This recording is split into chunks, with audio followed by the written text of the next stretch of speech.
Welcome back. Welcome back. Welcome back to the Puck and Stuff podcast. I am your host, B-Dog. Beside me, as always, T-Dog.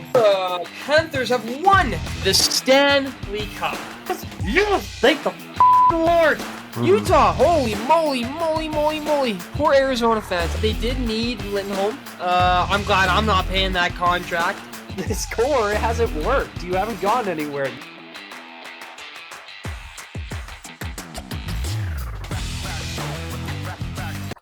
Boom! Ladies and gentlemen, welcome back to the Puck and Style podcast, where we talk about puck and other stuff.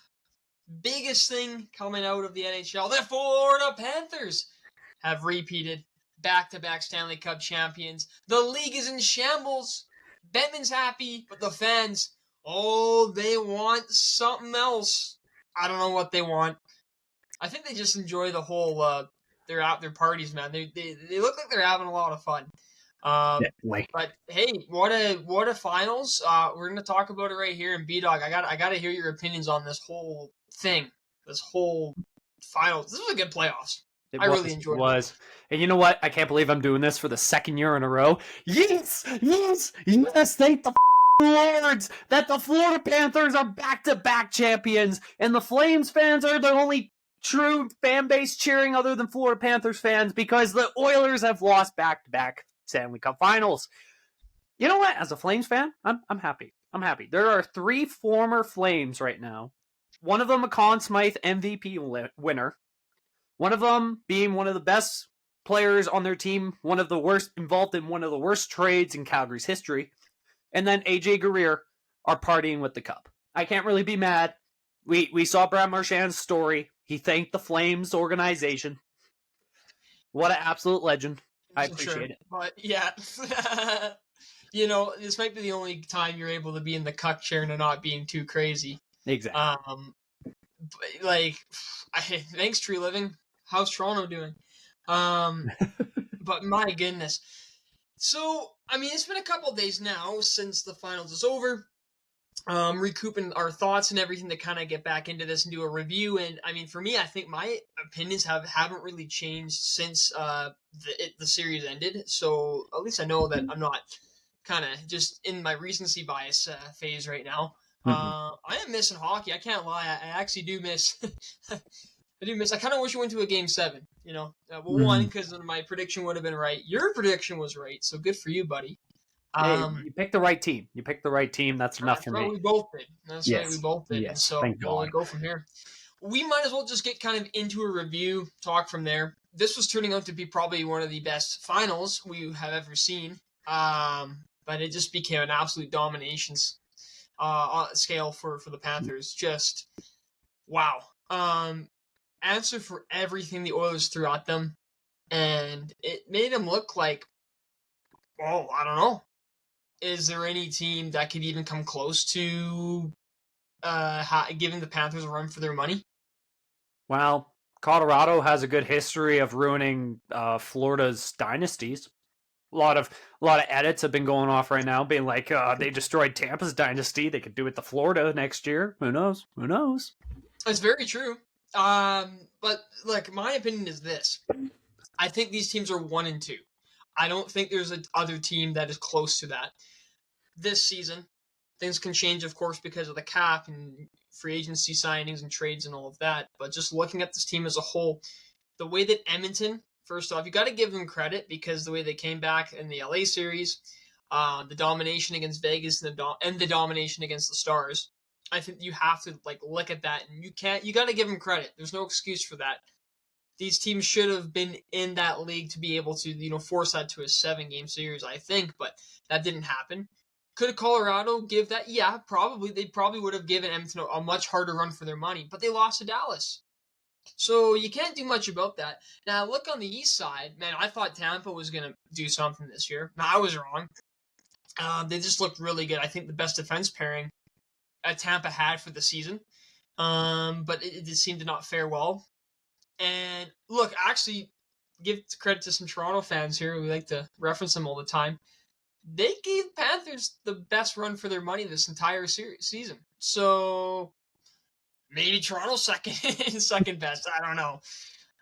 Carolina, I think they gotta do. They gotta do something to get over that hump in the third round. I don't know what it is, They but are owned some right now by additions. Florida. It is Oh crazy. yeah, 100%. But it's true what Brindamore said. Panthers are the standard, but I just don't think that. I think that Edmonton is a second place team, bar none. No one else is above these two teams for this season. But there's a clear difference that Florida is just the better team and the best in the league. I Yeah. don't think there's really anything else you can say besides that because look at how they played. The way that they just manhandled Edmonton in the last few games of the series is just crazy. First off, you lose game one, which is fair. But the thing about game ones for any playoff series, you're testing and feeling out the other team. Even if you played them last season, there's going to be differences, right? And though maybe the goalies are different, maybe the way their play style, the depth, right? I would say usually the only thing that probably stays the same is probably the core, Yeah. usually, right, to get into that position again. But they found answers for that. And when it was domination, it was domination. When Edmonton would win, they had to really claw themselves and get a gritty win. And that's hard to do for 7 games or for however many games, right? I think that's what you saw here. I think this felt like a bit of a Vancouver Boston finals, where at first you thought Vancouver's got this in the bag. But at the end of the day, Boston just had something on them. And look, we get the result that I don't think many of us expected at the start of the season. But as we finish up the season now, it makes sense. And you could definitely see them going for a third one. Definitely, definitely. Honestly, I really enjoyed this series. For a guy who kind of went into it with just the fact that, oh, we're dealing with another Edmonton, Florida situation. If you're a fan of this team, you're kind of it's going through your mind that you're kind of in a living hell for the last 2 years. Actually, the last couple years if you're a Flames fan. But this is the last finals you really wanted this year. But at the same time, it was some of the most entertaining finals hockey I've seen in a while.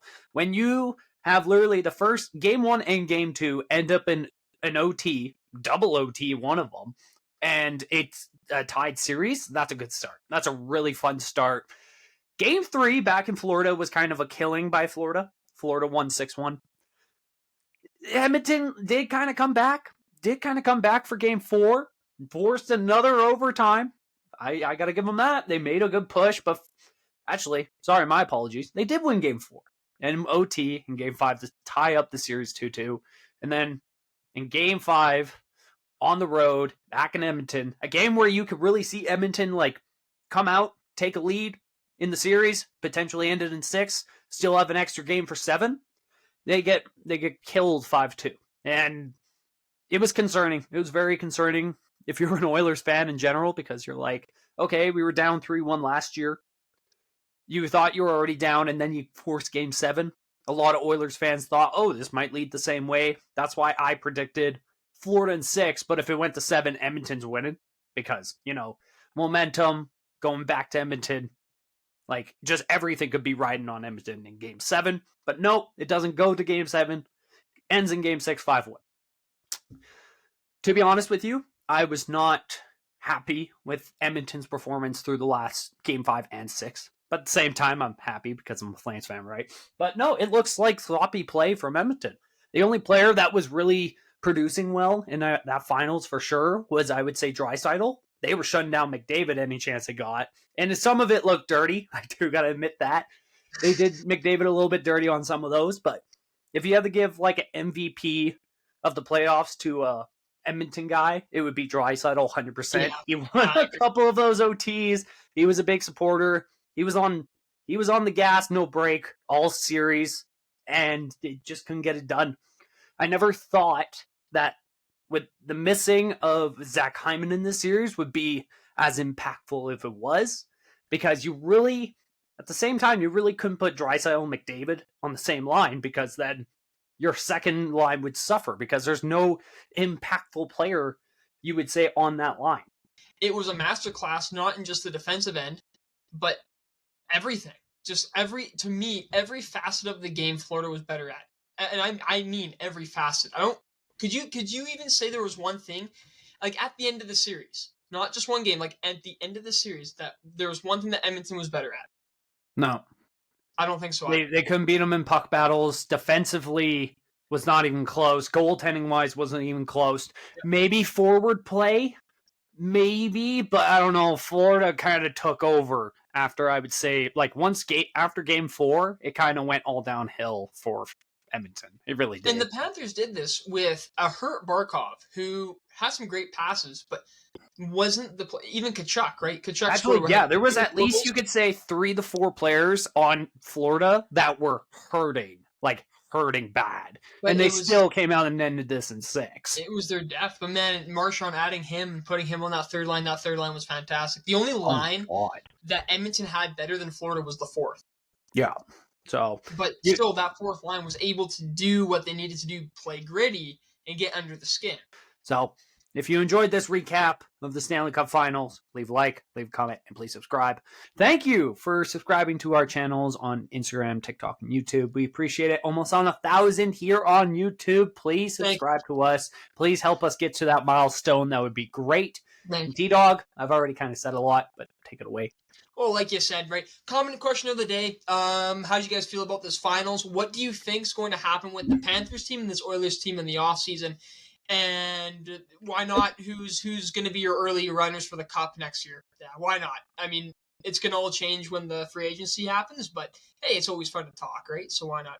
Anyways, boys, hey, see you at the draft and then free agency during Canada Day. So a lot to look forward to this offseason. Can't wait to talk about it. And hey, boys, stay dry. It was raining a lot here, and we're not used to it.